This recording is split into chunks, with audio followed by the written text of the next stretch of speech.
Hi friends, welcome to my mini vlog. మామిడి తాండ్రా ఎలా చేసుకుందామో చూసేద్దామా? వచ్చేయండి. ముందుగా ఒక కడాయి తీసుకొని మ్యాంగో ప్యూరీ వేసుకొని 2 నిమిషాలు మరగనిచ్చుకోవాలి. ఆ తర్వాత బెల్లాన్ని తురుముకున్నాం కదా, దాన్ని కూడా ఇందులో వేసుకోవాలి. 2 కలిసేంత వరకు కలుపుకోవాలి. ఒక 5 నిమిషాలు మరగనిచ్చుకోవాలి. బెల్లం కూడా వేసుకున్నాక తర్వాత ఒక చిటికెడంత సాల్ట్ వేసుకోవాలి. ఫ్లేవర్ కోసం చాలా బాగుంటుంది. ఒకసారి ఖచ్చితంగా ట్రై చేయండి. ఇవి మా మామిడి చెట్టు మామిడి పళ్ళేనండి. దగ్గర పడనిచ్చాక ప్లేట్లో గీ కానీ నూనె కానీ అప్లై చేసుకొని మనకి ఏ షేప్లో కావాలంటే ఆ షేప్లో లేయర్ లాగా వేసుకోవాలి. ఒక డే అంతా వదిలేయాలి. ఎండలో కానీ ఫ్యాన్ కింద కానీ పెట్టేసి ఆ తర్వాత నెక్స్ట్ డే దాన్ని తీస్తే లేయర్ లాగా వస్తుంది.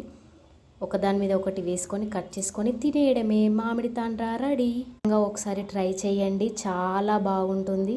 ట్రై చేసి కమెంట్ చేస్తారు కదూ. సబ్స్క్రైబ్ కూడా చేసుకోండి ఫ్రెండ్స్. నచ్చితే thank you. Wish you all, love you. చూసారా, ఇలా చేసుకోవాలి. ఇలా వస్తుంది, చాలా బాగా వచ్చింది. ఒకసారి ఖచ్చితంగా ట్రై చేయండి.